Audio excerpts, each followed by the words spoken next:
Bonjour tout le monde, j'espère que vous passez une bonne semaine. Le 4 juin dernier, Apple ont présenté la WWDC, événement que nous suivons de façon attentive à chaque année. Et cette semaine, nous serons avec vous dans le but de vous présenter les principaux points traités lors de celui-ci et donc des principales nouveautés à venir sur les appareils Apple tels que les iPhone, iPad, iPod, Mac, l'Apple Watch et l'Apple TV.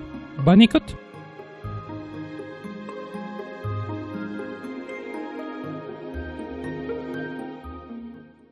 Avant de débuter l'émission d'aujourd'hui et de discuter du sujet principal, je tiens à faire une note rapide. Sachant qu'en date d'aujourd'hui, 12 juin 2018, nous avons observé un problème d'accessibilité assez majeur au niveau des Apple TV et de l'utilisation de l'application YouTube pour les utilisateurs de VoiceOver. Effectivement, une problématique est survenue peut-être avant aujourd'hui, toutefois, nous l'avons observé aujourd'hui, Olivier et moi. La problématique est la suivante. YouTube ont intégré en natif maintenant un lecteur d'écran dans l'application qui vient court-circuiter VoiceOver. Je vais vous montrer à quoi ça peut ressembler et quel genre de désagrément ça peut causer. Là, à l'heure actuelle, vous entendez mon Apple TV à une vitesse élevée. Je vais trouver YouTube et je vais l'ouvrir. Rechercher. De 3 interviews plus accepting de Diamond Play button, 8h36, 1 303 295 visionnements. Maja. Et là, à l'heure actuelle, on vient d'entendre une voix beaucoup plus lente. Il s'agit de la voix Amélie, française-canadienne, qui se fait entendre par défaut. Et qu'est-ce qui se passe? C'est que, donc, on a une espèce de lecteur d'écran qui vient s'interposer par-dessus VoiceOver et donc qui peut causer certaines problématiques de ce côté-là. Et quand on navigue, c'est le seul son qu'on entend. Donc, c'est un son de VoiceOver. On entend ce son-là et il n'y a absolument aucune ou presque façon de s'en sortir. La chose à faire, c'est de quitter l'application avec la touche menu, YouTube. En 5, de colonne 4. tourner le rotor jusqu'à jusqu'à suivre à la mise au point et de relancer YouTube. Et là, normalement, si on essaie de se déplacer, Monsieur, de 3 interviews plus accueil. voilà. Et juste pour vous montrer, Paramètres. là, Accueil. je balaie vers le haut, Recherche. vers le bas. Se connecter. Et si je clique sur « Se connecter », Annuler. Essayer autrement. Annuler. je ne suis même pas Essayez en mesure autrement. ou presque de choisir les options pour Retour. me connecter. Et si je choisis l'authentification Retour. à l'aide d'un ordinateur, en fait, je ne peux même pas la choisir. C'est aussi simple que Retour. ça. Donc, on est tout Annuler. simplement, oups, Essayer autrement. essayer autrement. Retour. J'essaie de cliquer et j'ai aucune façon. Tout ce que j'entends, c'est ça. Retour. Donc, attendez-vous à rencontrer plusieurs problèmes de ce côté-là. Je ne sais pas pourquoi Google ont décidé d'agir de cette façon. Si vous rencontrez cette problématique-là sur une Apple TV, ce que je vous suggère de faire en attendant que le problème soit réglé, ça sera soit d'utiliser votre iPhone et de diffuser via AirPlay, ça sera la meilleure façon. Sinon, ça sera peut-être d'utiliser une autre application si vous disposez d'une télévision intelligente ou autre. Je pense que ça sera la façon pour l'instant de s'en sortir jusqu'à ce que le tout soit corrigé du côté de Google. Et bien entendu, je vous invite à communiquer avec Google de votre côté si vous souhaitez leur faire part de l'insatisfaction. Google ont un numéro de téléphone où il est possible d'obtenir du support exclusivement en anglais. Il s'agit du 1-855-836-3987. Je vous invite fortement à communiquer avec eux. Pour les utilisateurs disposant d'un iPhone et qui désirent activer la recopie de l'écran, je vous invite à vous rendre, 19h15. Élément de la en fait, à toucher votre barre d'état, de balayer 3 doigts vers le haut. Mode avion. Bouton. Désactivé. Ça a comme impact d'ouvrir Touchez 2 fois votre l'écran rapidement centre pour changer de réglage. de contrôle. Si on balaie vers la droite, Données cellulaires. Wi-Fi. Bluetooth. Commande multi. iPhone. Retour rapide. Lecture. Avance rapide. Verrouiller la rotation. Ne pas déranger. Luminosité. Volume. Recopie de l'écran. Bouton. j'ai l'option ici qui se nomme Recopie de l'écran. Je peux double-cliquer Recopie de l'écran. Apple TV Alex Chambre. et ensuite Apple de TV. ça, Apple TV. choisir l'Apple TV approprié. Dès Apple que TV. je vais cliquer, Avertissement. Champ de texte sécurisé en cours. Modification en cours. 8.0. Code. Mode caractère. Point d'insertion au début. 8102, je crois. Et ça, pour le trouver, si vous voulez le faire Navigation verticale. relire, Débit vocal. le débit, 65%. c'est-à-dire le débit 60%. sur l'Apple TV, 55%. Mots. je peux, à Caractère. ce moment-ci, Mots. Code. AirPlay. 8102. me placer par mot, rentrer ainsi le code. Donc, je vais le rentrer sur mon Oui. téléphone. 0. 8. 1. 0. 2. Saisie. Champ de texte. Annulé. Et OK. cliquez Bouton. sur OK. Et la recopie sera activée de sorte à ce que vous puissiez ouvrir l'application YouTube directement sur votre appareil mobile Apple et donc diffuser le contenu sur votre Apple TV. On vous tiendra au courant des développements futurs s'il y en a. De retour à notre programmation régulière. Bonjour tout le monde, Olivier Danjou avec vous aujourd'hui en compagnie d'Alexandre Bellemare. Salut Alex. Salut Olivier, ça va bien? Ça va? Oui toi? Top shape. Donc on va faire un podcast, un retour en fait sur la WWDC qui a eu lieu lundi dernier, donc le 4 juin 2018. Conférence qui m'a en général déçu, mais des nouveautés quand même assez intéressantes ont été annoncées, donc on va faire le tour. Je peux pas dire que j'ai été tout impressionné de la conférence. Moi Toi, aussi, effectivement, ça a été aussi assez décevant. Les nouveautés, pas tant de nouveautés que ça cette année. J'ai déjà vu des années où ce qu'il y en avait beaucoup plus que ça. Franchement, on voit que Steve est parti et franchement, depuis quelques années, je peux dire que quand même, ça paraît. Je tiens juste à faire une parenthèse, aucunement rapport avec la keynote. Juste vous informer que comparativement aux autres podcasts qui sont effectués à distance, on utilise maintenant un nouveau système de transmission du son. Donc, si vous avez des commentaires à nous signaler, vous pouvez toujours le faire par rapport à ça. C'est certain qu'il va encore y avoir peut-être un petit peu de bruit du côté d'Olivier. On va quand même essayer de traiter le son au mieux possible, sachant qu'on a malheureusement notre ennemi, le frigidaire à proximité. Donc voilà, donc juste vous laisser savoir si vous souhaitez donner des commentaires sur la qualité du son. On a changé pour cette édition spéciale le système de transmission audio au complet. Et non, on n'est pas un en présence de l'autre, mais bien à distance comme lorsqu'on a effectué le podcast sur les technologies OCR et bien d'autres. Donc oui, pour revenir à la keynote, un des principales parties de la keynote, comme à chaque année, c'est bien évidemment la discussion sur les nouveautés du nouveau système mobile de Apple appelé communément iOS. Donc, on va faire un petit peu le tour de ça. Également, il a été question du nouveau système sur macOS, sur watchOS et sur tvOS pour les Apple TV. Mais franchement, effectivement, pas tant de choses que ça de si intéressante à dire. Et franchement, oui, on fait la revue avec vous pour que vous soyez au courant des nouveautés. On veut également regarder au niveau de l'accessibilité. Mais je ne sais pas cette année, qu'est-ce que tu en as pensé, Olivier? L'accessibilité, ça a comme pris une deuxième place, hein, right? En fait, j'ai carrément rien remarqué. Ben, je sais que toi, t'as remarqué des choses de ton côté que tu vas nous parler plus tard. Mais tant dans les années précédentes, on pouvait voir des nouvelles fonctions d'accessibilité ou des nouveaux réglages dans VoiceOver très apparents. Cette année, on ne voit rien parce que les bêtas sont sortis pour les développeurs. Il faut dire qu'on a installé les bêtas chacun de notre côté. Moi, je l'ai installé sur mon iPod 6, donc sur un appareil secondaire. Alex l'a installé sur 2 appareils, donc on va peut-être en reparler plus tard.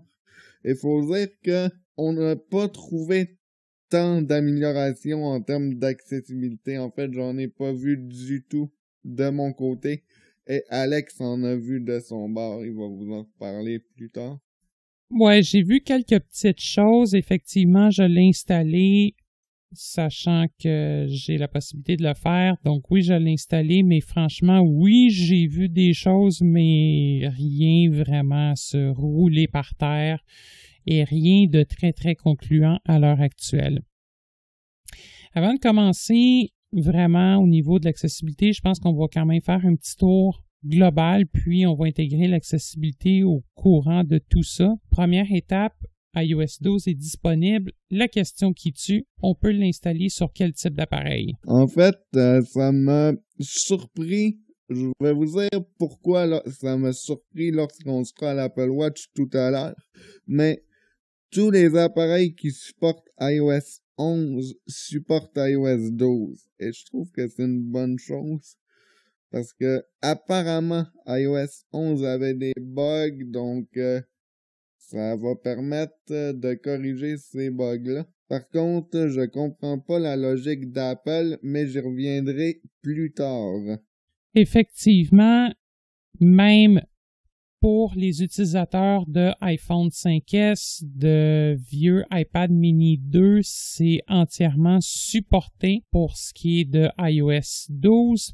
Et franchement, toi, je sais que tu l'as installé sur un appareil qui n'est pas nécessairement non plus jeune. Comment ça va au niveau de la rapidité? Ben, je m'attendais à pire, hein. C'est quand même plus réactif que je pensais. C'est sûr que j'ai pas encore joué avec tant que ça. Et je vais peut-être passer mon 5S éventuellement sur la bêta, mais sur l'iPod, c'est correct, là. La Amélie HQ, ça roule bien quand même. C'est correct, là. Peut-être légèrement plus rapide qu'iOS 11. Mais j'ai pas vraiment joué avec. Ouais, moi je dirais du côté du 5S sur lequel j'ai fait l'installation de iOS 12, il y a quand même un point où c'est plus rapide et où ça va quand même nettement mieux que avec iOS 11. Je pense juste par exemple à l'ouverture du panneau Settings des réglages. Franchement, ça s'ouvre beaucoup plus rapidement qu'auparavant. Et au niveau du redémarrage de l'appareil, je dois dire que ça bug moins. Par contre, jusqu'à présent, j'ai remarqué que la batterie se fait drainer beaucoup plus rapidement. Mis à part la rapidité, on a des nouvelles fonctionnalités qui ont été intégrées, comme par exemple la fonction ne pas déranger qui a été améliorée. Est-ce que tu as pu travailler un petit peu avec ça, la tester, la regarder, etc.? Non, je vais prendre du temps en fin de semaine plus pour regarder ça plus en profondeur, mais d'après les articles, c'est pas au point comme j'aurais voulu que ça soit. Mais quand même, on a un mode qui permet de ne pas se faire déranger pendant la nuit. Je m'explique. Moi, j'ai tendance à faire ça. La nuit, on a tendance à vouloir regarder l'heure et puis là, il y a plein de notifications qui apparaissent. On est dérangé. En fait, admettons, on regarde nos notifications, on est tenté d'aller les regarder. Dans ce mode-là, les notifications vont quand même être masquées. Donc, j'ai hâte de voir au quotidien sur mon iPhone 8 quand je vais l'avoir. Je sais pas quand est-ce que je vais le mettre. Je sais pas si je vais mettre mon iPhone 8 sur la bêta. Mais j'ai hâte de voir comment ça va se présenter parce que effectivement, j'ai tendance à regarder mes notifs pendant la nuit. Moi, je dirais par contre que quand je dors, je me couche. Moi, en fait, c'est plus de lâcher avant d'aller me coucher. Des fois, c'est un petit peu plus difficile. On lit des mails ou surtout on écoute des vidéos YouTube, etc. Puis je pense qu'on fait tout ça. Mais Par contre, quand je dors, puis souvent, si je veux bien dormir, je le fais manuellement d'activer ne pas déranger, puis je regarde pas nécessairement les notifications. Ou par exemple, un après-midi comme aujourd'hui, on enregistre le podcast, ça arrête pas de sonner. Là, à un moment donné, j'ai juste fait OK, turn off. Là. On va désactiver parce que sinon, vous allez plus entendre le téléphone que moi parler. Mais oui, effectivement, c'est quand même une bonne chose parce que oui, je vois souvent des gens qui envoie des messages pendant la nuit. Olivier, je sais que tu me l'as déjà fait. Puis c'est correct aussi, on le fait tous. Mais je pense qu'effectivement, c'est un feature qui va nous permettre de nous recentrer davantage sur soi et de bien dormir, de bien en profiter. Et parlant Aussi, vas-y. Pour ne pas déranger, il y a d'autres options qui ont été ajoutées, comme par exemple désactiver au bout d'une heure, le désactiver quand on quitte un certain emplacement. Donc, ils ont ajouté des options à ce niveau-là aussi. Oui, et très axé aussi sur le mode conduite aussi. C'est quelque chose qui va se faire développer de plus en plus. Donc, ne pas déranger durant la conduite, c'est quoi qui est de plus en plus mis de l'avant. Attention, ça a été introduit avec iOS 11, ne pas déranger pendant la conduite. Ça a été introduit effectivement avec iOS 11, sauf que je sais qu'ils veulent faire des améliorations dessus. Entre autres, moi, je me suis souvent retrouvé dans un véhicule.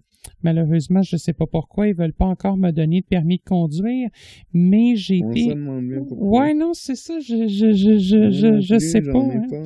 Non, ben ouais, c'est aveugle au volant, ben ça s'appelle la course extrême, ça, mes amis. Anyways. Mais souvent, me retrouver dans un véhicule côté passager et l'option ne pas déranger s'est activée d'elle-même. Et souvent, moi, j'ai même été obligé de me rendre jusqu'à aller lui dire, là, t'actives pas ne pas déranger tant et aussi longtemps que t'es pas connecté à un Bluetooth d'un véhicule. Donc, sachant que j'ai pas de véhicule, sachant que généralement je me connecte pas au Bluetooth d'une voiture, dans le fond, c'était avec iOS 11 la façon de me faire sacrer patience par cette option-là. Mais je sais qu'ils veulent effectivement régler là, ce genre de problématique-là au niveau de l'option et ça sera pas de refus. Effectivement. Moi, j'ai pas eu de problème par contre, ou en tout cas, si j'en ai une, j'ai désactivé. Je m'en souviens plus en fait. Ça resterait, ouais, peut-être à vérifier, peut-être, en tout cas, moi, je sais que j'ai déjà eu toutes sortes de petits problèmes de ce côté-là. Sinon, parlant des options disons, comment je pourrais dire ça, pas de ne pas déranger, mais pour une utilisation saine des appareils et de l'écran, qu'est-ce qu'on a ajouté aussi, c'est temps de l'écran. Oui, donc, l'appareil iOS va faire des rapports hebdomadaires sur l'utilisation qu'on fait des applications. Et on va pouvoir y dire, admettons, moi je veux passer pendant... probablement qu'on va pouvoir le faire par journée, j'imagine. Moi, mettons, je veux passer 1 heure maximum dans Facebook Messenger. Donc, d'après ce que j'ai compris, ça va être à tester. Mais d'après ce que j'ai compris, c'est que iOS va nous limiter à 1 heure dans Facebook Messenger.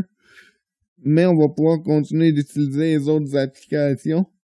Donc, c'est certain qu'il va y avoir d'autres améliorations parce que les parents vont pouvoir limiter l'accès à certaines applications sur leur appareil à leurs enfants. Je pense qu'on va pouvoir contrôler ça par le partage familial. Effectivement, puis j'ai vu dans une actualité que iOS serait la version détestée des enfants, sachant que oui, et c'est ça que je regardais dans le panneau de temps d'écran qui s'appelle. C'est ce que je voyais vraiment à l'intérieur de celui-ci.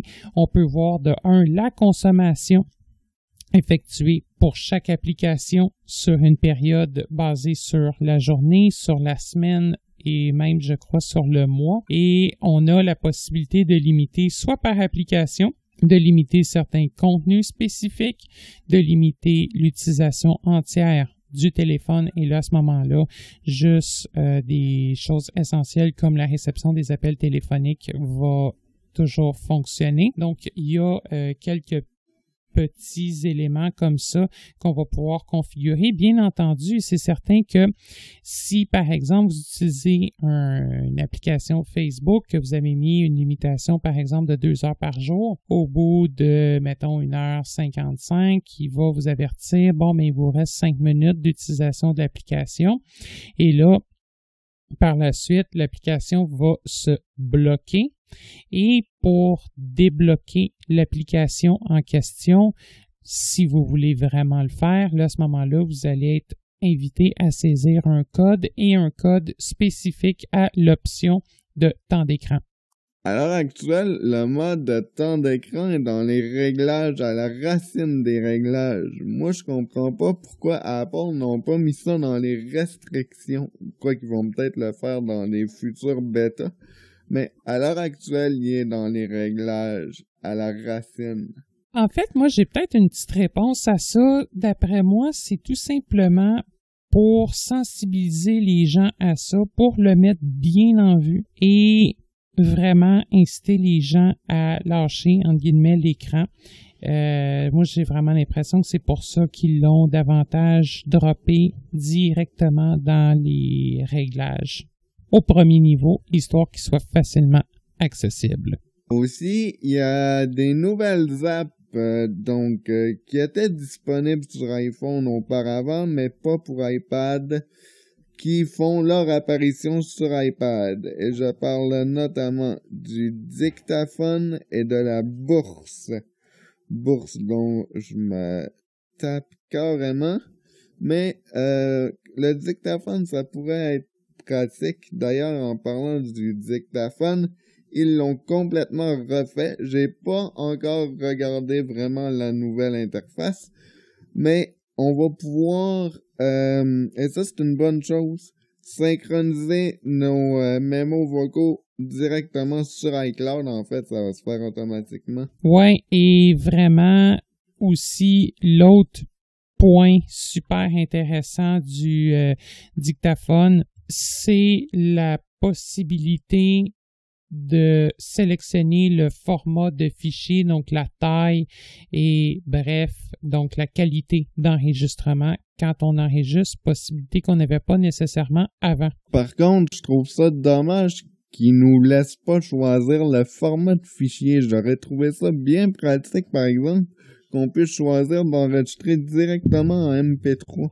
En MP3, effectivement, par contre, je pense qu'on a quelques petits choix, ça serait à explorer, mais je sais que le MP3 n'est pas là nativement, mais Apple n'aime pas le MP3 natif. Hein? Ouais, mais d'après ce que j'ai vu, on avait juste AAC comme format.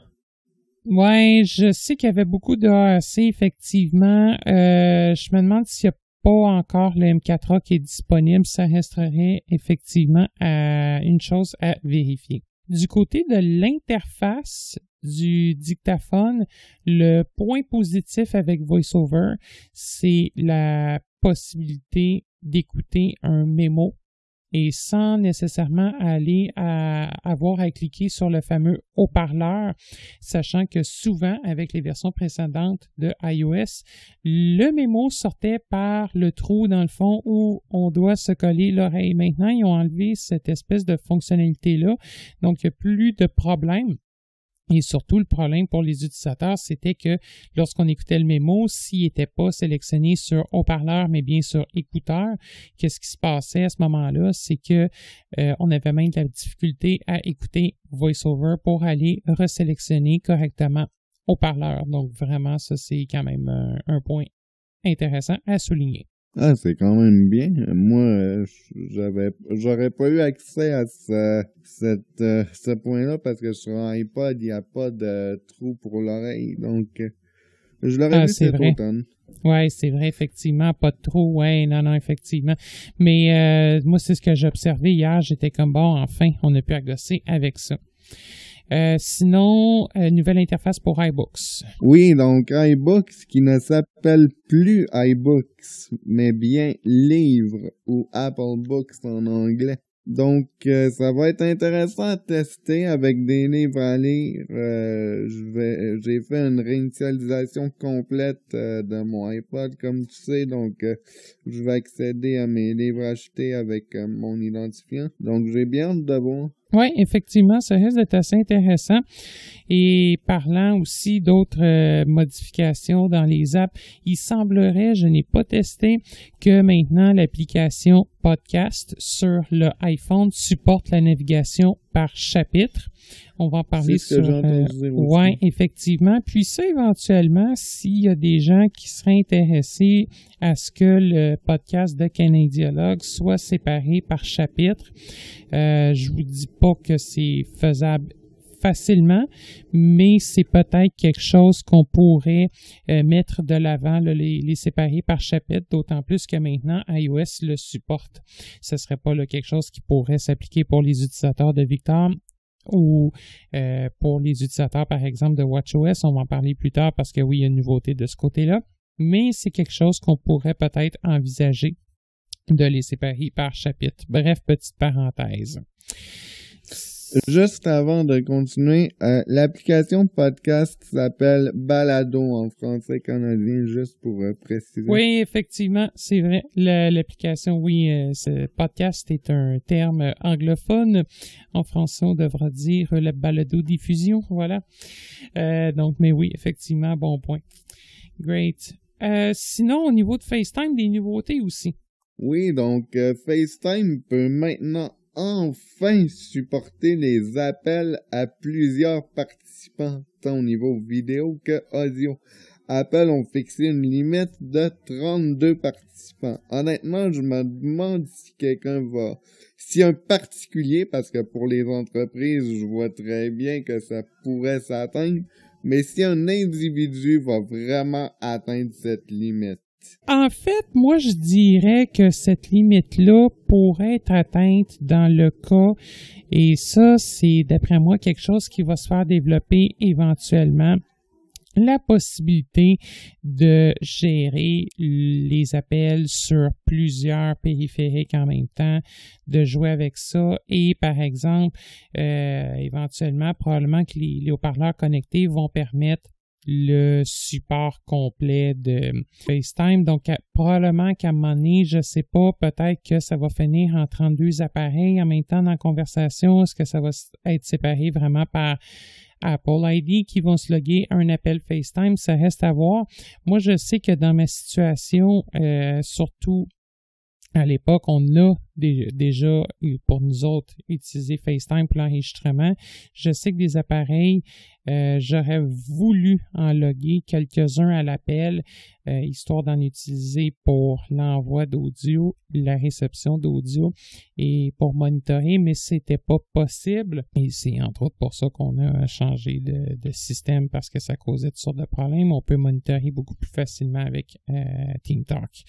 Mais d'après moi, je sais certainement qu'il y a des gens qui vont passer outre, ou je pense juste par exemple à des compétitions amicales qui se déroulaient en ligne à l'époque sur Skype ou par téléphone. Je pense entre autres à des tournois d'échecs, des choses comme ça, où c'était facilement possible d'atteindre le nombre limite de participants. Même Skype à l'époque, je pense que c'était 10. Donc, je sais que non, c'est quelque chose d'après moi qui va quand même être très utilisé et surprenamment, le 32 participants peut se faire atteindre beaucoup plus rapidement qu'on peut le penser. Est-ce que tu as été en mesure de regarder au niveau des raccourcis maintenant offerts par Siri? En fait, on les a regardés un peu hier sur ton iPhone. Effectivement, je me suis amusé un petit peu avec. Explique-nous donc un petit peu qu'est-ce que c'est. Donc, en gros, on peut programmer une phrase, par exemple, il fait beau aujourd'hui, admettons. On peut l'associer, lorsqu'on dit ça, ça pourrait, mettons, si Alexandre dit il fait beau aujourd'hui, ça pourrait être programmé à m'appeler. Donc, tout ce qu'il faudrait que Alexandre fasse, c'est dire « il fait beau aujourd'hui » et là, automatiquement, ça m'appellerait. Exactement. Donc, plutôt pratique et non seulement pour le téléphone, mais ça peut évidemment envoyer des messages textes à un contact, à un groupe. Bref, toutes sortes d'actions de la sorte peuvent être possibles. Dans le fond, c'est un peu comme se programmer une phrase clé qui va déclencher une action, paf, et CI va effectuer l'action. Donc, c'est plutôt cool. C'est possible effectivement que j'en programme quelques-uns, mais ça reste quand même quelque peu gadget selon moi. L'autre chose aussi, qu'est-ce qu'on a pour ceux qui ont une voiture, c'est l'ouverture de PlayCar aux développeurs tiers, donc peut-être davantage d'applications disponibles pour la voiture. CarPlay. Ah ouais, j'ai dit PlayCar, effectivement, c'est CarPlay, oui. Je sais pas pourquoi j'ai dit PlayCar, t'as bien raison. Oui, effectivement, CarPlay, en effet. Donc CarPlay pour les développeurs, donc on risque d'avoir davantage d'applications connectées lors de la conduite de la voiture. Oui, comme par exemple, je croyais dans un podcast qui disait Nearby Explorer Online pourrait être utilisé avec CarPlay, si j'ai bien compris. Oui, puis ça pourrait, je suis même certain qu'à titre de passager, je suis certain qu'on va pouvoir peut-être en tirer notre épingle du jeu. Également, une nouvelle application de mesure, je peux peut-être en parler. En fait, à quoi ça consiste comme application? Ça permet de mesurer un objet à l'aide de la réalité virtuelle. Donc, par exemple, on va prendre une table. Ça serait possible, en prenant des photos de la table, de la mesurer avec une espèce de règle virtuelle dans l'écran qui s'adapterait aux dimensions de la photo. En tout cas, bref, côté accessibilité, j'ai vu l'application et c'est pas, disons, fantastique comme application. On s'entend que c'est peut-être l'effet bêta qui cause le problème d'accessibilité, mais je compare par exemple à l'application Boussole au niveau. C'est pas quelque chose qui a été rendu très, très accessible. C'est certain par contre que ça nécessite de prendre des photos de l'objet. Mais par contre, si c'est une app qui pourrait être rendue accessible à court ou moyen terme, ben ça pourrait permettre à une personne handicapée visuelle de mesurer n'importe quoi de façon accessible. Mais je pense qu'on est malheureusement encore loin de cette réalité-là et qu'il va y avoir du travail à faire du côté du développement par rapport à cette application-là, si on veut que ce soit pleinement accessible. L'application n'est toutefois pas disponible sur tous les appareils. Sur un iPhone 5S, sur l'iPod, ça semble pas être disponible. Je ne sais pas si c'est à partir du 6 ou du 6S, ça sera à vérifier, mais c'est quelque chose qui sera pas disponible sur tous les modèles d'appareils. Si maintenant on parlait des notifications groupées. Juste avant, j'aimerais revenir sur un point quand même que je trouve important de préciser. iOS 12 est en bêta actuellement.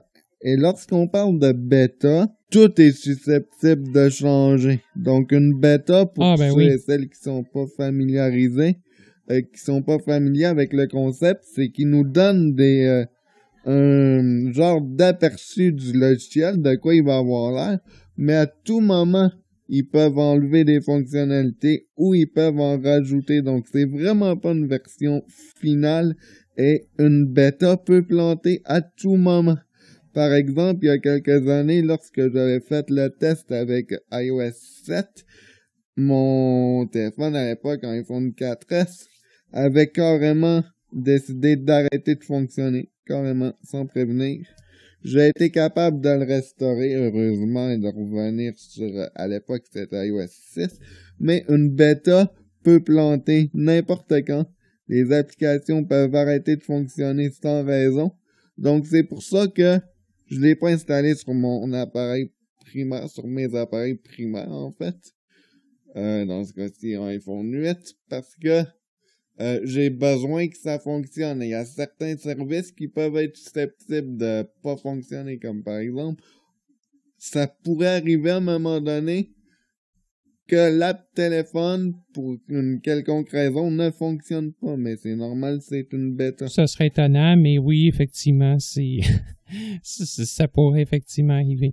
Et là, d'autant plus, on en est rendu pas très très loin dans le processus. On est à la bêta 1 de généralement 7 ou 8 itérations, donc on est encore très très au début et il y a du changement encore qui peut s'effectuer au fur et à mesure du développement. D'ailleurs, on reviendra plus tard sur les bêtas par rapport au retour en arrière sur WatchOS, on y reviendra. Donc, tu voulais qu'on parle des notifications? Bonne question, ça, WatchOS, effectivement, ça reste toujours une question assez délicate. On en reparlera tantôt, en effet. Ouais, fait que, les notifications groupées. Dans le fond, le centre de notification, comment il est fait actuellement, on a toutes les notifications pêle-mêle, si on veut. Maintenant, dans iOS 12, ils vont être classés par groupe. Donc, on va maintenant avoir le groupe Messenger. Si on veut voir les notifications de Messenger, on double-clique pour le développer ou pour le réduire. Un peu comme dans Windows. Ouais, c'est comme ça qu'ils sont faits dans ressemble Windows un 10, peu à ça, ouais, effectivement. En fait, la façon vraiment que c'est fait, c'est quand, par exemple, on reçoit, on va dire, 56 messages, mettons. Si, mettons, je reçois 56 messages à l'heure, ben, à ce moment-là, ça sera possible que les notifications soient groupées dans une seule notification. Donc, vraiment, là, sur mon écran verrouillé, dans mon centre de notification, qu'est-ce que je vais avoir? Ça va être une icône contenant, par exemple, message. Il va montrer, je pense, comme le dernier. Et il va me dire, bon, ben, vous en avez 29 de plus, mettons. Et là, si je veux le développer, je peux cliquer. Plutôt que d'avoir sur mon écran de verrouillage message sans fin. Et même chose pour toutes les autres applications. Si je reçois à peu près 50 notifications de Twitter, ben, ils vont être groupés en une seule. Fait qu'au final, et mes messages et mes tweets vont être en une seule.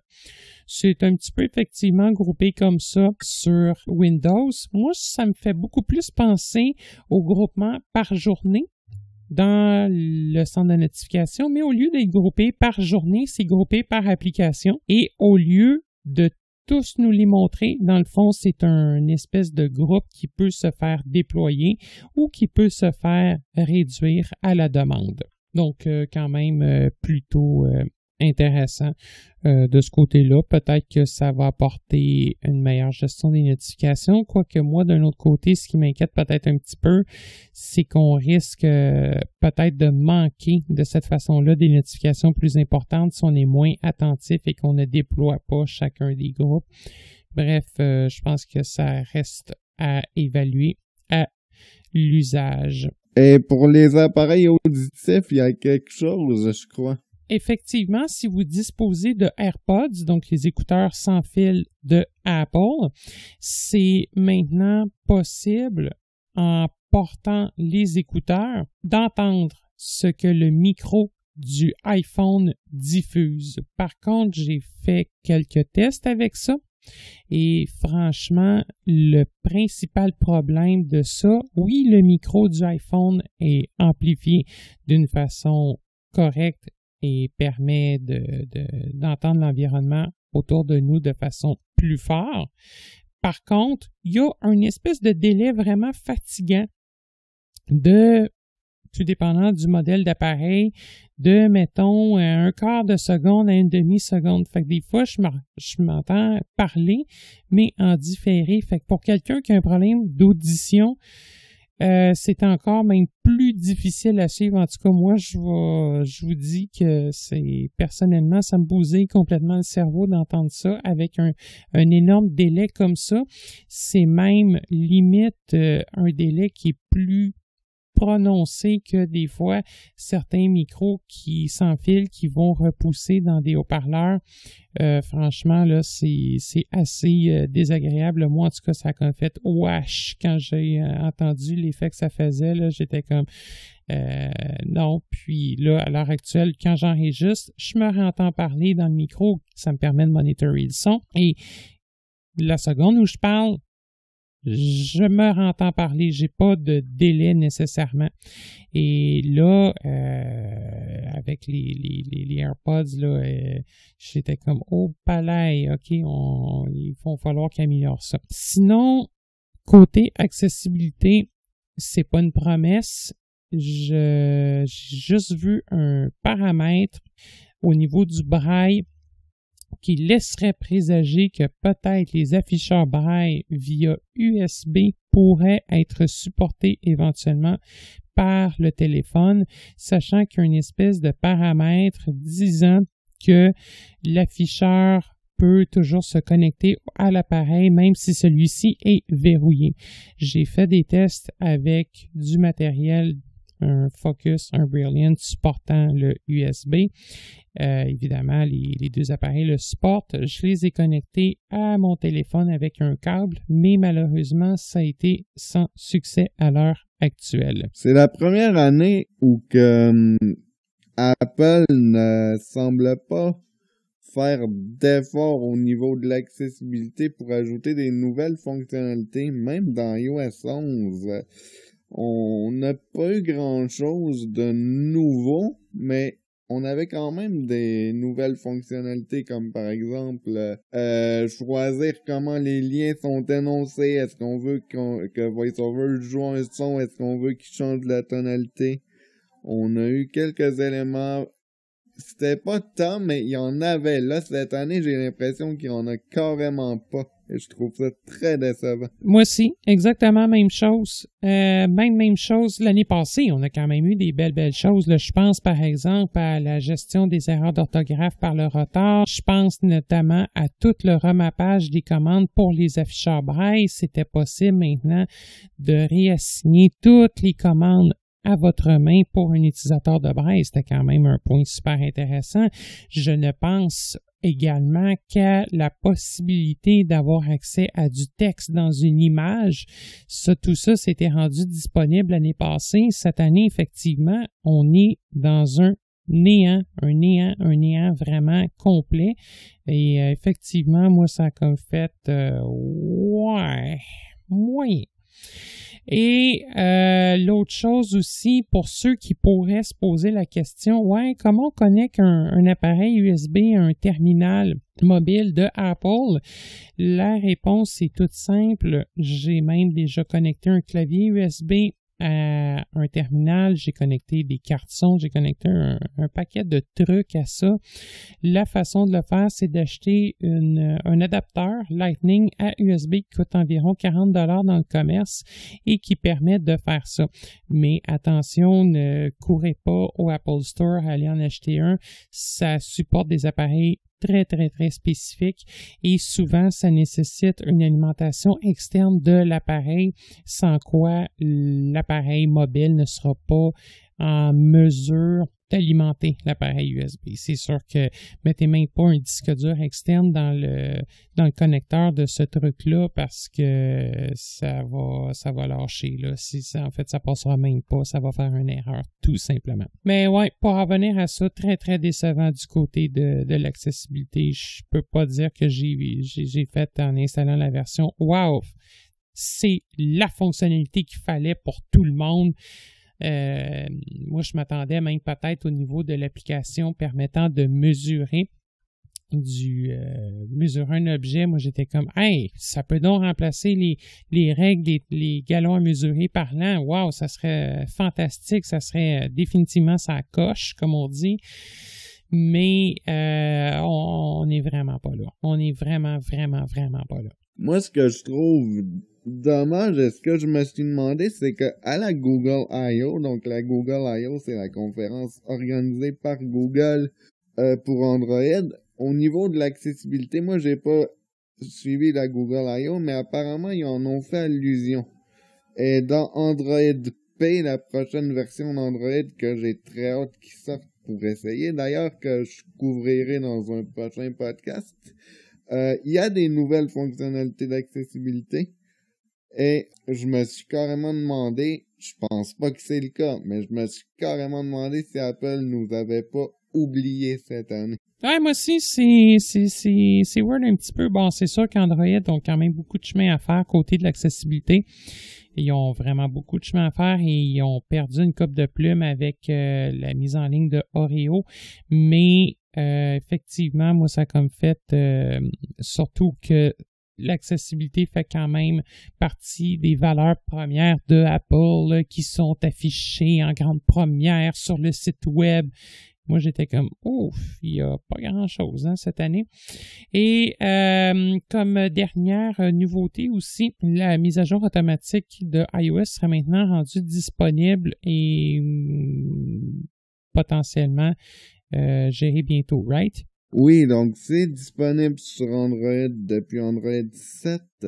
Donc vous pouvez programmer votre appareil pour qu'il installe les mises à jour logicielles automatiquement. Sur Android, par défaut, c'est à on, donc c'est activé par défaut. Sur iOS, c'est désactivé. À noter que sur l'Apple TV, il y a un comportement similaire. Par défaut, l'Apple TV se met à jour automatiquement. Effectivement. Mais ça peut être changé. Tout comme sur Android, ça peut être désactivé. Effectivement. Et pour ce qui est de la bêta, ben là, pour l'instant, c'est à le réglage est désactivé. Par contre, dans la version finale, on ne sait pas quel en sera l'état. Ça sera à suivre. Donc, après avoir passé environ 1 demi-heure 45 minutes sur iOS 12, Apple ont passé à macOS 10.14, qu'ils ont nommé macOS Mojave.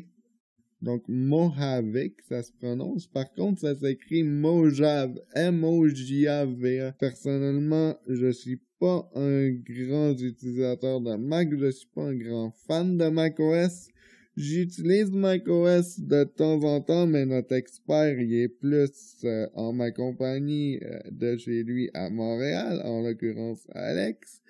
Donc, ils ont commencé...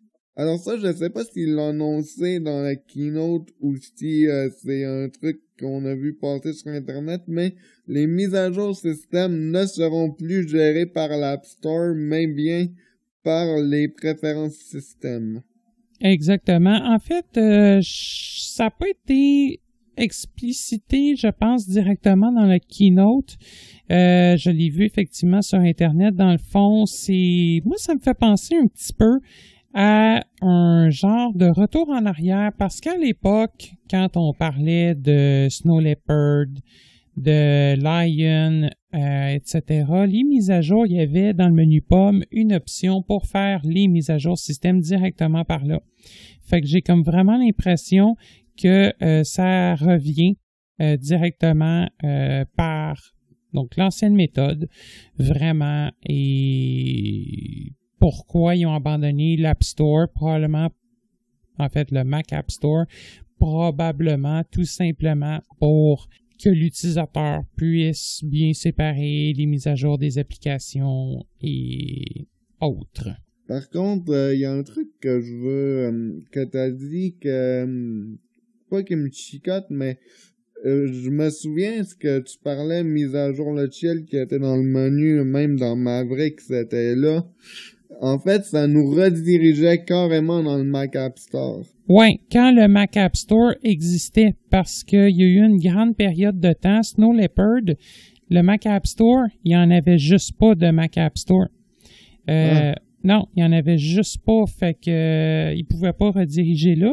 Et à l'époque, même les mises à jour étaient payantes sur des CD, ça se vendait au Apple Store, le CD coûtait tant et on faisait la mise à jour comme ça.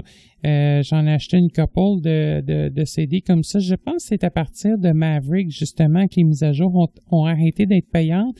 Je sais que j'ai acheté la mise à jour pour Lion, et il me semble que Mountain Lion, je l'ai payé aussi. Je ne me rappelle plus c'était combien, mais c'était quand même pas nécessairement donné, puis ça venait sur des DVD.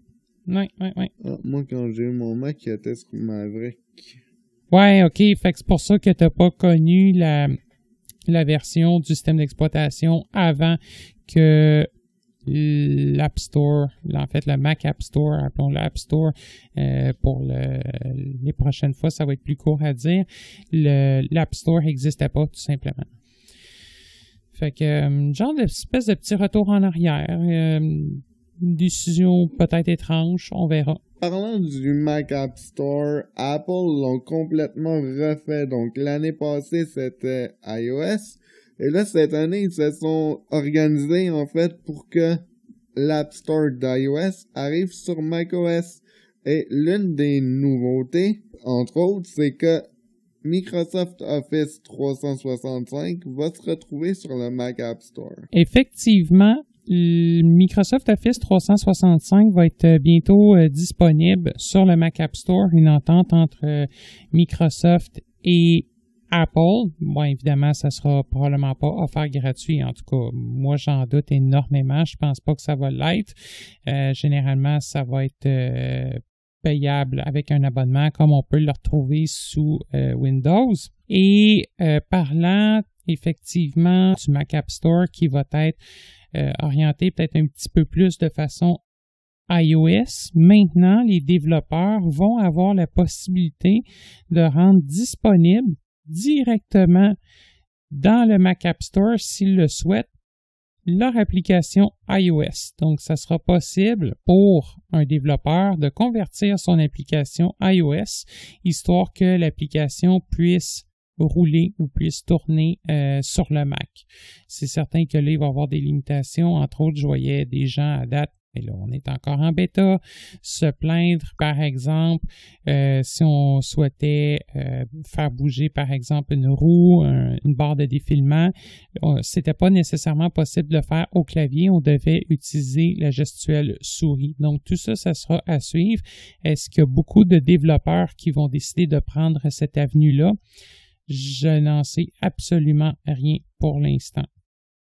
Home est également disponible sur le Mac, donc l'application permettant le contrôle des appareils connectés ou appelé en français domicile sera disponible bientôt sur le Mac. Ils ont aussi implémenté une fonctionnalité qu'ils ont implémentée dans iOS. En anglais, Dark Mode, donc le mode sombre. Oui, effectivement. Puis ça, de plus en plus, moi ça, je le remarque au fil des keynotes, il y a beaucoup d'éléments qui touchent énormément le visuel. Tout pour la caméra. Énormément d'effets visuels à l'écran. Peut-être, par contre, à noter que le mode sombre va peut-être aider certaines personnes en basse vision. Ça reste à voir. Mais vraiment, moi, je sens la tournure qui s'oriente de plus en plus vers le flash visuel plutôt que la fonctionnalité réellement utile pour le travailleur, le commun des mortels. Et on n'en a pas parlé tout à l'heure dans iOS 12, mais ils ont passé une bonne partie sur les animojis. Donc, les émoticônes qui viennent avec l'iPhone 10 exclusivement. On n'en a pas parlé dans notre podcast sur l'iPhone 10. Appareil que t'as plu d'ailleurs. Oui, effectivement, dans le fond, je l'ai retourné. Je l'avais pris tout simplement pour le test. Mais ouais, effectivement, les emojis, les voyants très bien là-dessus. Hein. Entre autres, oui, je l'avais testé. Effectivement, j'avais essayé de faire une espèce de pool que j'avais envoyé. Mais ouais, je sais qu'ils vont rendre les animojis ou les emojis de façon beaucoup plus personnalisable avec l'espèce de reconnaissance faciale et les capteurs à cet effet-là. Bref, énormément, selon moi, de tape à l'œil. Et on s'entend-tu pour dire que c'est extrêmement gadget. Autrement, on a aussi la vue coup d'œil qui a été modifiée ou qui va en fait en permettre plus que ce qu'elle en permettait avant. Donc, l'espèce de coup d'œil, là, quand on appuyait avec VoiceOver sur espace sur un fichier, on avait la possibilité généralement de voir son contenu si, évidemment, coup d'œil le supportait. Ça sera maintenant possible d'éditer certains fichiers. À l'heure actuelle, il semble que ce soit possible de faire certaines retouches au niveau des images et des documents PDF et aussi avec la vidéo, donc entre autres la rotation donc du contenu vidéo, l'élagage du contenu audio et éventuellement, d'après moi, ça sera peut-être même possible, en tout cas je le souhaite fortement, peut-être d'éditer des fichiers texte, qui sait. Ça risque d'être quand même assez intéressant si ça vient de l'avant. Au niveau des apps 32 bits, qu'est-ce qui se passe avec ça? C'est la dernière version Mojave qui va supporter les apps 32 bits. Est-ce qu'on parle seulement des apps du Mac App Store? Je crois pas. D'après moi, non, ça va être l'ensemble des applications. Pourquoi? Parce que ils vont carrément, dans le fond, désactiver le support du 32 bits et je sais même que des fois, même avec une app hors du Mac App Store, on peut recevoir certains messages lorsqu'on tente de rouler une app 32 bits, je pense même déjà avec High Sierra. Et c'était censé être la dernière année avec High Sierra, si on se rappelle bien. Mais franchement, ça sera à voir. Mais là, ils ont décidé que là, vraiment, c'était, comme on dit, le décompte final. Donc, ça sera à voir. Sinon, au niveau du Finder, il y a eu des modifications au niveau de la barre d'aperçu qui peut se faire afficher. La barre d'aperçu va permettre, entre autres, de nouvelles options. Il y a également une nouvelle vue qui va se présenter dans le Finder éventuellement. Le nouveau mode s'appellera Galerie d'icônes. De plus, à noter que des nouvelles actions multiples seront disponibles dans le Finder, donc sur des sélections ou des sélections de plusieurs items, ça sera possible d'effectuer diverses actions différentes. Sinon, une autre nouveauté, c'est pour l'organisation du bureau. Le bureau, maintenant, permet d'être réorganisé par pile plutôt que un grand désordre. Donc, les piles disponibles, entre autres, on parle de tri par type, tel que donc tri par image, vidéo, présentation, texte, etc., par date de dernière ouverture. Donc, par exemple, tous les fichiers qui ont été édités aujourd'hui ou hier, date de l'ajout, même chose. Et au niveau de la date de modification, donc la date de la dernière modification, la date de création, les tags, donc des piles par mots-clés. Donc, ça risque d'être plutôt intéressant pour la réorganisation du bureau pour ceux qui l'utilisent pour mettre toutes sortes d'éléments dessus. Ça sera à suivre. Alors, pendant qu'Alex cherche ses notes pour WatchOS, je vais en profiter pour vous dire que macOS Mojave est disponible pour les développeurs en bêta. Donc, pour être développeur, tout le monde peut devenir développeur. En fait, ça coûte 99$ par année. Mais, si vous voulez pas obtenir les bêtas développeurs, mais que vous voulez obtenir une bêta avant la sortie de macOS Mojave, ou même chose pour iOS 12, il va y avoir plus tard cet été des bêtas publiques. Si vous voulez, si vous en faites la demande, je pourrais vous montrer comment les installer sur un appareil secondaire. Je vous ferai un podcast à ce moment-là, vous expliquant un peu comment ça fonctionne et tous les risques qui sont associés à installer une bêta. WatchOS, dont on va parler dans quelques instants, n'est pas disponible au public et je vais vous donner des raisons qui, selon moi, justifient ce choix de la part d'Apple. Je vais pas mal vous donner mes mon opinion sur les bêtas de WatchOS au cours des prochaines minutes. D'ailleurs, on va en parler de WatchOS 5. Oui, Donc, effectivement, petite précision, ils ont monté d'une coche le prix, je crois, du programme développeur. C'est revenu un petit peu plus cher que 99. Donc, à prendre note, c'est peut-être plus côté prix final. Faudrait que je le ressorte, mais c'était plus aux alentours de 130 environ. okay. Ouais, donc c'est correct. Ouais, mais il n'y a pas de taxe. C'est un prix, quand on l'achète, c'est un prix global. Les taxes sont déjà inclus. En tout cas, moi, je les ai pas vus passer à date. C'est vraiment un prix global qui englobe, en tout cas, qui semble tout englober. Oui, WatchOS, effectivement, WatchOS 5 qui est disponible et cette fois-ci, la série 0 ne sera plus supportée. Alors attention, quand on parle de série 0, parce que c'est mélangeant de la part d'Apple, ils ont sorti la première Apple Watch en 2015. Ensuite, en 2016, ils ont sorti 2 nouvelles Apple Watch. Une qu'ils ont baptisée série 1, avec un processeur 2 fois plus puissant que la série 0.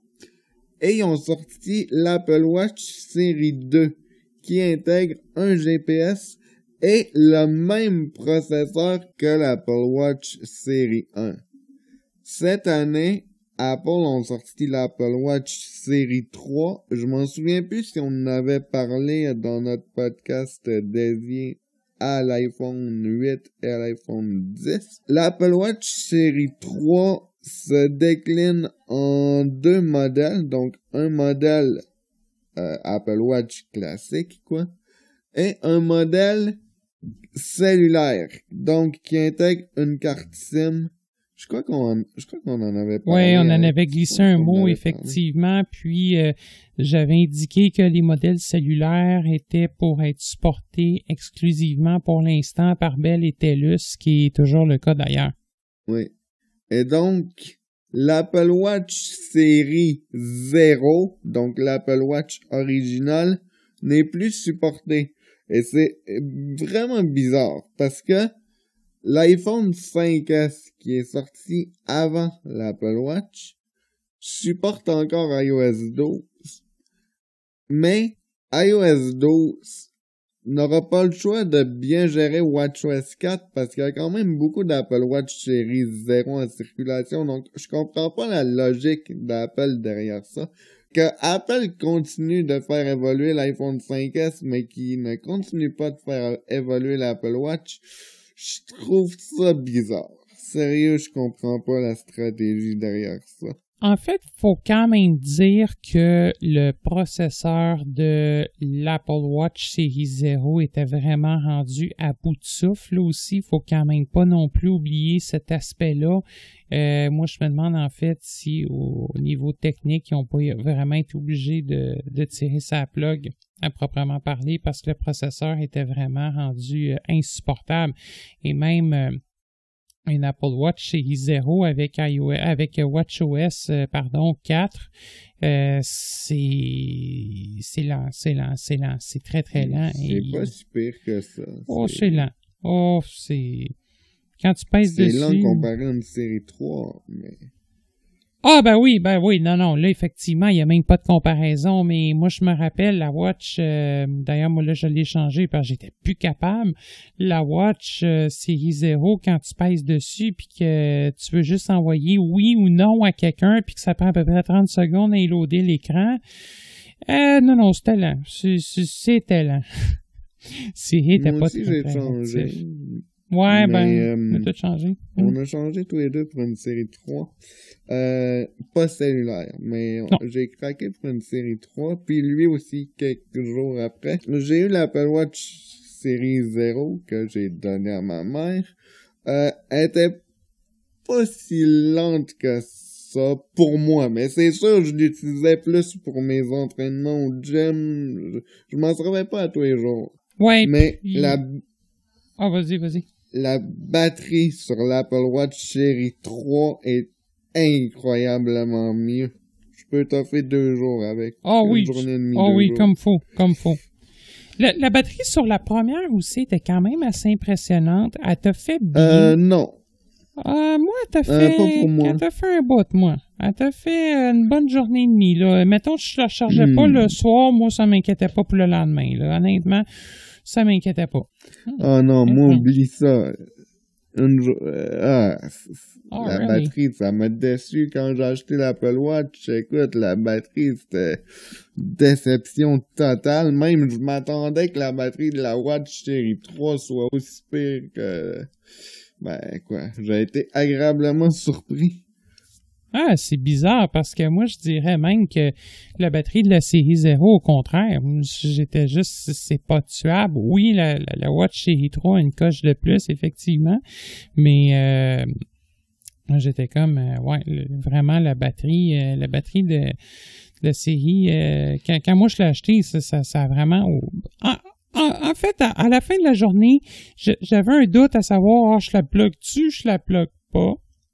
À ce point-là? Ouais, je la mettais toujours en charge, mais généralement, si je la branchais pas à la fin de la journée, le lendemain, mettons, j'aurais été correct pour un peu plus que la moitié de la journée, là, un peu plus, là. Oui, elle t'a fait. Oui, elle t'a fait. Je devais pas l'utiliser comme moi. Ouais, peut-être qu'on en avait une utilisation. Ouais, c'est ça. Peut-être l'utilisation était différente. J'en sais rien. Mais t'as pogné une unité défectueuse, on sait jamais, là. Mais effectivement, moi, la batterie, c'est pas ce qui venait me causer problème, effectivement. Bon, tranche de vie sur l'Apple Watch. On n'en avait jamais vraiment parlé dans un podcast. Non. Voilà puis, nos opinions sur l'Apple Watch. C'est fait. Alors, c'est ça. Fait que WatchOS, donc on oublie la série 0 qui vient de rendre l'âme. Et au niveau de l'installation de WatchOS, c'est toujours quelque chose qui est assez délicat. Pourquoi? On peut pas revenir en arrière. En fait, on peut tout simplement pas restaurer l'Apple Watch avec iTunes. Donc, si vous avez un problème, mettons, votre iPhone va mal, vous le branchez sur votre ordinateur, vous pouvez le restaurer avec iTunes. Pour l'Apple Watch, on peut juste pas. En fait, on peut, mais ça implique d'annuler la garantie, quoi. Ouais, puis évidemment, c'est pas légal de rentrer dans le port diagnostic de Apple. Donc, normalement, on n'est pas censé faire ça. Et d'ailleurs, la version bêta 1 de WatchOS 5 a été retirée.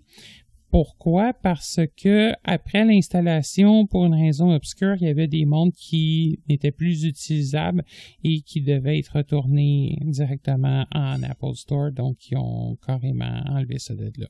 Je pense que c'est pendant l'installation qu'il y avait quelque chose qui se passait. Ouais, j'ai déjà vu ça, probablement pendant l'installation. En tout cas, on n'a pas beaucoup nécessairement de détails, mais effectivement, j'ai déjà, vu ça. Pas sur une Watch, heureusement, mais sur un iPhone, oui, j'ai déjà vu une installation crashée avec un beau logo de pomme en plein milieu de l'écran et « Please connect to iTunes ». Oui, j'ai déjà vu ça, malheureusement. Donc, je vous recommande pas d'installer la bêta. Moi, je vais définitivement attendre la version finale avant de la mettre. Même, je vais peut-être attendre genre 5.1, je sais pas encore. Mais définitivement, je mets pas la bêta sur ma Watch. Même chose de mon côté, à moins que vraiment, lorsque WatchOS 5 va être lancé publiquement, qu'on soit absolument obligé de mettre à jour. Et ça, malheureusement, c'est des choses qu'on voit de plus en plus fréquemment. Mais si vous n'y êtes pas forcé, il vaudra peut-être mieux attendre, si possible, avant de procéder. Genre, même, on parle pour WatchOS, mais ça vaut pour iOS 12 aussi, là. Ah ben oui. Mm-hmm. C'est pas mauvais d'attendre les .1 ou les... Dans le cas d'iOS, peut-être pas nécessairement une .1 parce que souvent, ça peut prendre un petit bout de temps à sortir. Mais généralement, il y a une mise à jour corrective suite à la publication publique. 2-3 semaines après. Ouais, c'est ça, qui s'appelle pas nécessairement .1, mais qui vient généralement corriger les bugs classés plutôt haute priorité. Et ça, il y a beaucoup de sites, du moins si vous êtes anglophone, qui traitent de ces différents bugs-là, et ce, surtout au niveau de l'accessibilité, parce qu'à chaque année, il y en a qui s'ajoutent. Et c'est quand même important de les vérifier avant de procéder à une mise à jour. Oui, surtout une grosse mise à jour comme ça. Ouais, puis effectivement, moi, je me suis même déjà ramassé que juste plus de vibrations après l'installation de la mise à jour. C'était lié à quoi? Aucune idée, mais c'était corrigé une ou deux versions plus tard. Puis il a fallu malheureusement faire avec. Tu te rappelles dans iOS 8, au début d'iOS 8, il y avait un bug avec VoiceOver qui faisait en sorte, dans l'application de téléphone, quand on signalait un numéro, ça arrivait que la touche reste crochetée. Donc, on signale le 4, on entend la tonalité du 4, et là, le téléphone est carrément gelé. Donc, ça, c'était uniquement quand VoiceOver était actif. Et ça a pas été corrigé avant 8.1, je pense. Ah, non, je me rappelle pas d'avoir rattrapé ça. Honnêtement, ça fait quand même un bout de ça, mais je me rappelle pas d'avoir rattrapé ça, hein, c'est bizarre. Ah, mais c'est bug fantôme, vraiment, puis malheureusement, des fois, on est obligé de faire avec. Anyways, sinon, une connexion plus indépendante maintenant du côté de l'Apple Watch série 2 et supérieure. Mais on peut pas dire qu'Apple ont pensé à nous, parce qu'effectivement, l'Apple Watch peut se connecter au réseau Wi-Fi sans dépendre de l'iPhone.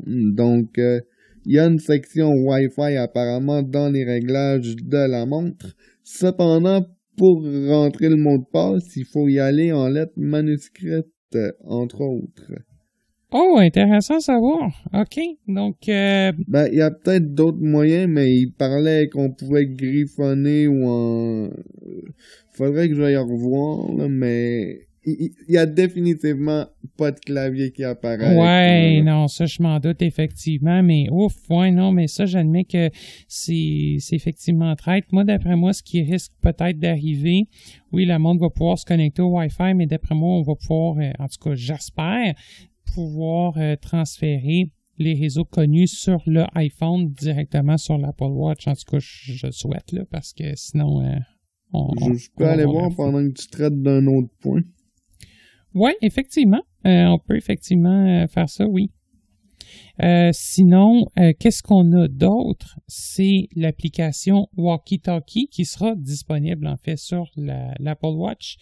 Donc, le fonctionnement un petit peu similaire à un système de CB, de Walkie Talkie, mais pas en direct. Donc, la façon que ça va fonctionner, l'utilisateur 1 enregistre son message sur son Apple Watch, peut ensuite de ça transmettre le message à une autre Apple Watch, et donc lorsque le message est transmis, l'autre Apple Watch va recevoir ce dernier, et ça sera possible ensuite de ça d'écouter le message sur l'Apple Watch du deuxième utilisateur, et ainsi de suite. C'est ressemblant un petit peu, dans le fond, au principe des messages vocaux qui peuvent être échangés via iMessage, mais ça sera davantage une application épurée faite pour l'Apple Watch. Et finalement, qu'en est-il par rapport aux réglages pour la connexion au Wi-Fi? En fait, c'est ça, il faut rentrer le mot de passe en le griffonnant à la main. À l'heure actuelle,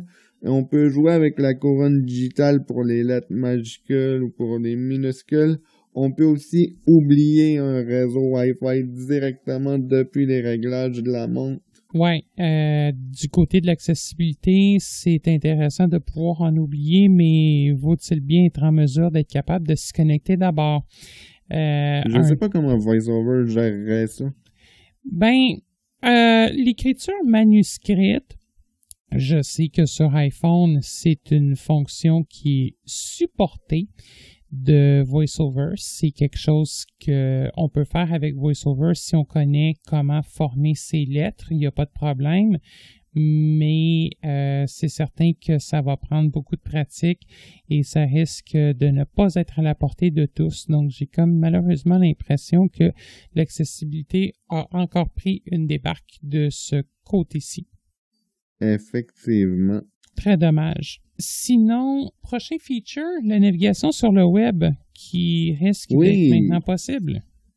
Donc, admettons que vous recevez un lien dans un message texte, vous allez pouvoir l'ouvrir sur votre montre et le lire sur votre montre. Un peu comme le lecteur de Safari sur WatchOS. Oui, effectivement, j'ai entendu parler de ça. Par contre, c'est certain que il faut falloir que les développeurs intègrent, ou si c'est dans une application tierce, il va falloir que les développeurs intègrent le tout via WebKit qui devra supporter la gestion du web. Je pense pas là que ça sera un navigateur là, comme un Safari là, qui va pouvoir être ouvert. Évidemment, on n'a pas, sachant qu'on n'a pas de clavier, la possibilité d'entrer une adresse de façon simple et accessible. Au niveau des activités, comment ça se passe? En fait, fonctionnalité très intéressante de WatchOS 5, la montre va être capable de déterminer tout seul quand on commence à faire une séance d'exercice et quand on arrête. Oui, donc, effectivement, ça va éviter d'avoir à cliquer à chaque fois pour démarrer un workout. Et sinon aussi... Je sais pas si ça va être la même chose en piscine. Ah, c'est effectivement une bonne question, je sais pas. Ouais. Ben, on a un nageur avec nous. Fait que, ben, mon cher, ça va être ta job de nous checker ça. Une des principales raisons pourquoi j'ai acheté la série 3 pour aller en piscine avec. Ouais. Ça fonctionne très bien. Ben oui, ça va dans l'eau, effectivement. C'est juste que faut prendre quand même des fois le temps de faire sortir l'audio par l'heure après coup. Mais ouais, ça fait. Puis ça peut être très long. Moi, ça va généralement très très bien. Je dirais que j'ai pas nécessairement de problème de ce côté-là. J'ai juste vraiment tourné la crown, le son se fait entendre, puis ensuite de ça, c'est fait. L'eau sort. Il n'y a pas nécessairement de bug, mais ouais, toi, je sais des fois que ça prend beaucoup plus de temps, puis souvent, c'est que VoiceOver, le son de VoiceOver va sortir croche, ah, right? Oui. Oui, ça grèche. Ah, c'est bizarre. Mais moi aussi, c'est certain que quand je la mets dans l'eau, je l'enlève de mon poignet après, de toute façon, pour être en mesure de bien l'essuyer, de bien la sécher. Okay. Puis souvent, je vais la frapper un petit peu, là, histoire de faire sortir l'eau, là, ben...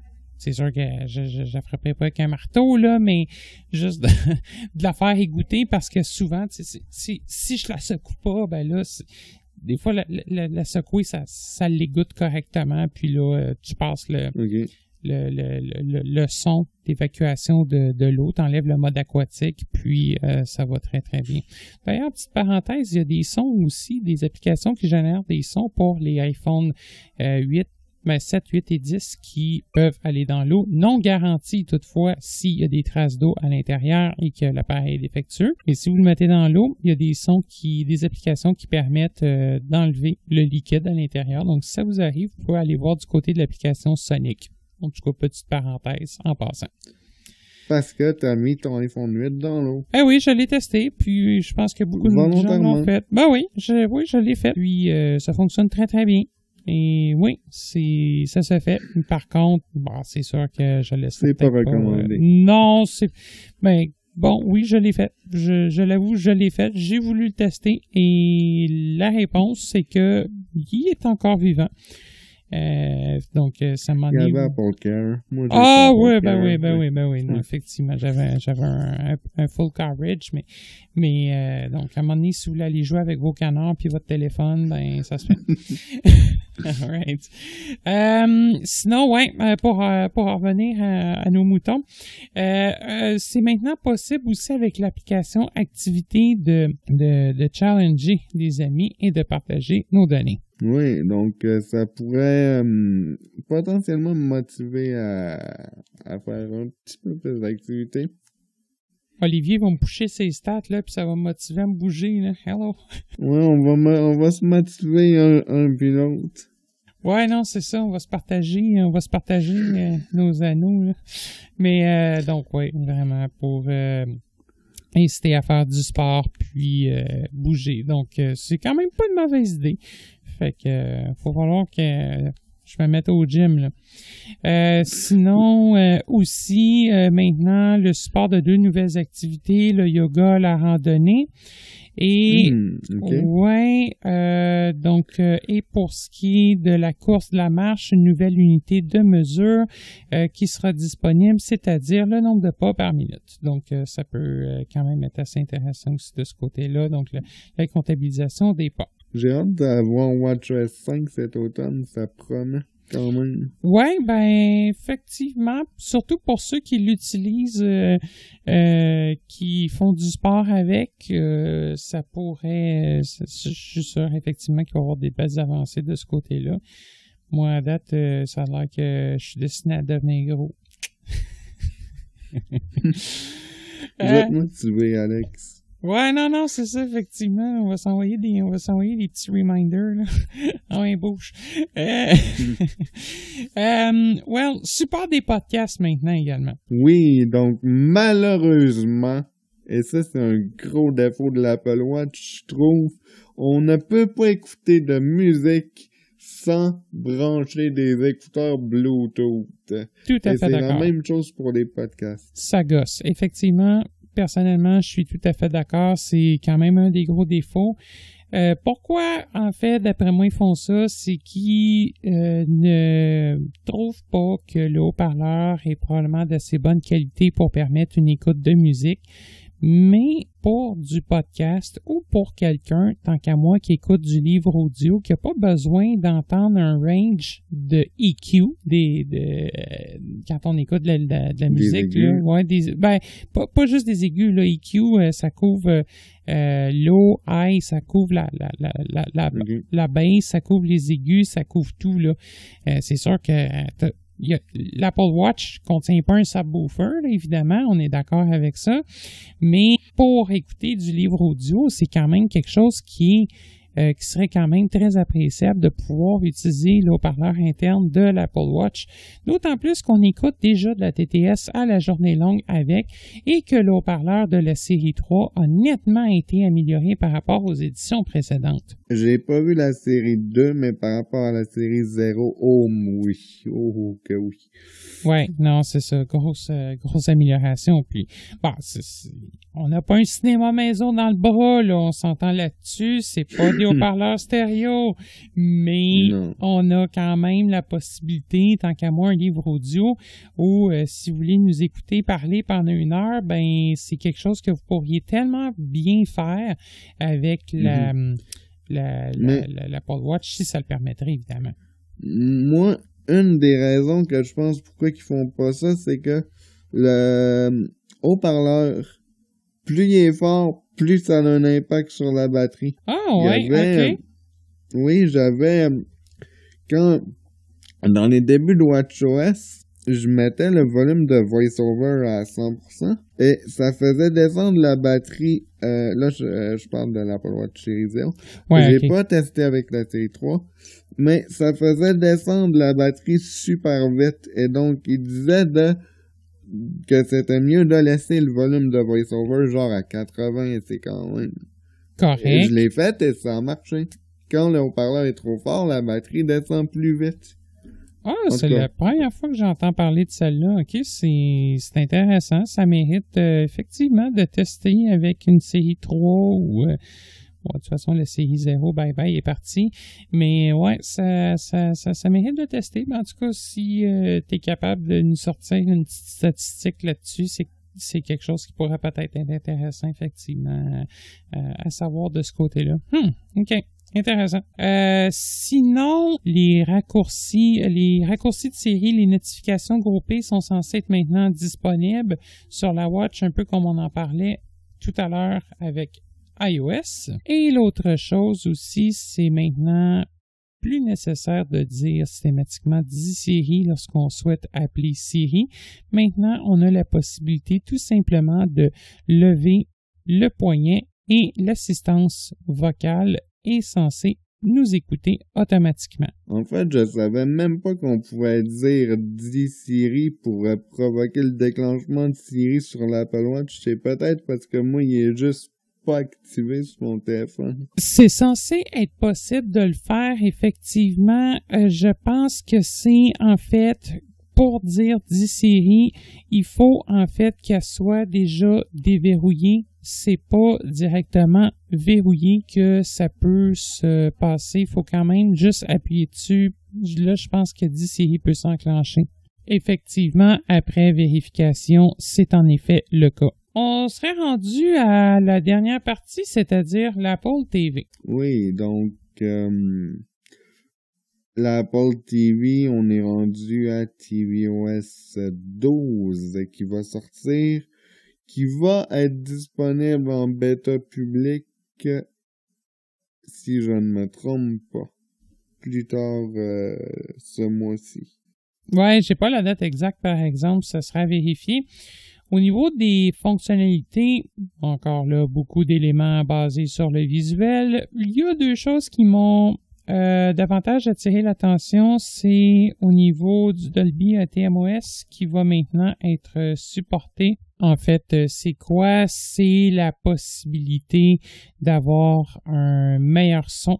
Donc, pour les utilisateurs de cinéma maison, à noter toutefois que l'option va être supportée uniquement sur les Apple TV 4K pour l'instant.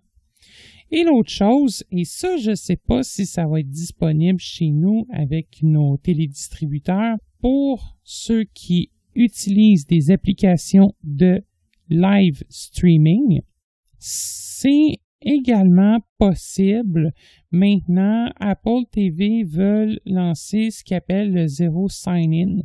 Donc, la possibilité de ne pas avoir à se reconnecter séparément à tous les services de live streaming, comme entre autres Netflix, ça c'est disponible au Canada, mais également pour les télédistributeurs qui supportent ces options-là. Il y en a beaucoup aux États-Unis qui peuvent s'intégrer nativement à l'Apple TV. Nous, bon, on a Bell, on a Vidéotron, mais il y a des restrictions sans bon sens. Donc, ça sera à voir si les télédistributeurs vont être en mesure de supporter la chose et si ça va pouvoir fonctionner chez nous au Canada. C'est à suivre. Mais sinon... Ça serait bien. Oui, ça serait bien, effectivement. Peut-être effectivement en même temps qu'on aura une meilleure accessibilité des applications parce que pour l'instant, c'est malheureusement pas très, très accessible au niveau des télédistributeurs au Québec. C'est malheureux. Pour l'Apple TV, Vidéotron est quand même pas si pire sur iPhone. Ouais, c'est pas pire, mais encore là, on est encore loin de pouvoir gérer les enregistrements, de vraiment jouer à 100% sur le club illico sur demande. Même chose avec Bell. Il y a beaucoup de limitations. On n'est pas... On a vraiment, tant qu'à moi, une longueur en arrière de ce côté-là. On n'est pas avancé du tout, là. On traîne la patte, là. Ouais. À suivre, Mamie Télé va peut-être ouvrir le chemin avec leur application.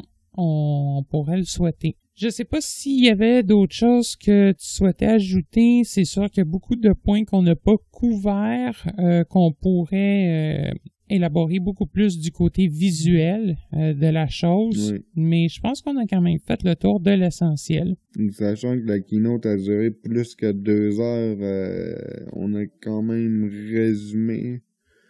La keynote est disponible sur YouTube si vous voulez la regarder en anglais. Il y a beaucoup de sites qui l'ont commenté aussi. Oui, comme à chaque année, évidemment. Donc, si... Par contre, ça me déçoit terriblement au niveau de l'accessibilité et même au niveau des sites spécialisés. J'ai pas regardé les articles écrits, faudrait que j'aille voir, mais j'ai pas vu passer grand-chose. Honnêtement, j'espère vraiment, mais j'ai pas grand espoir qu'on ait des nouvelles fonctions d'accessibilité dans les prochaines bêtas. Je le souhaite moi également, mais je dirais que c'est la première année depuis que je suis de proche Apple, c'est-à-dire en 2010, où il y a rien côté accessibilité. Il y a rien, ou à peu près, c'est le néant. Non, c'est Dommage. Même pour moi, C'est moche. c'est la première fois. Ah, c'est Oui. moche. Voilà. Donc, sinon, si vous avez des questions, on est toujours disponible pour... Oui, n'hésitez pas. Exactement, pour répondre à vos questions.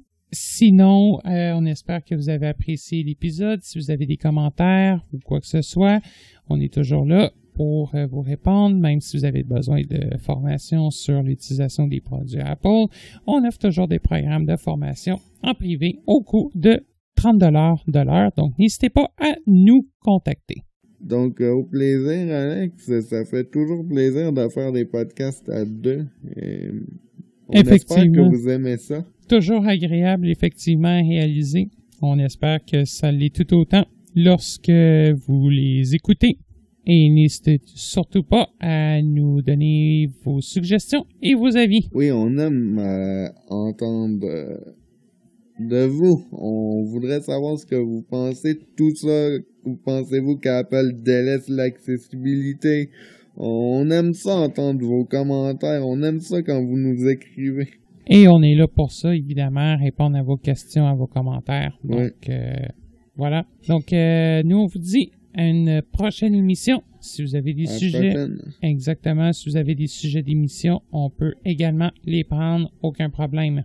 Au plaisir. Oui, au plaisir.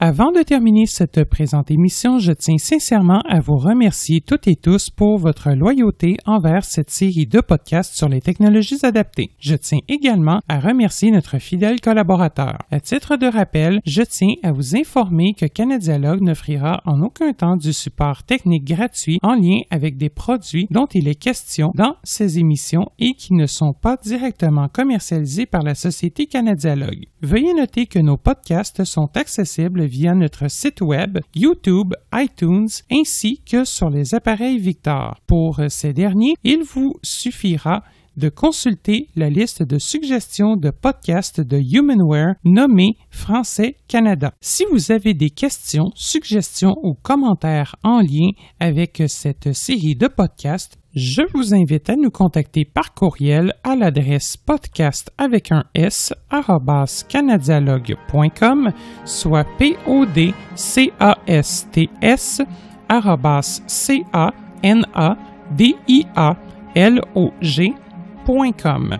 Vous pouvez également nous joindre par téléphone au numéro sans frais 1-888-730-0003, 1-888-730-0003, le poste 555, poste 555. Je vous invite également à visiter notre site web qui regorge d'une foule d'informations utiles au www.canadialogue.com. Nous sommes également présents sur les différents médias sociaux tels que Facebook, Twitter et YouTube. Je vous remercie de votre écoute.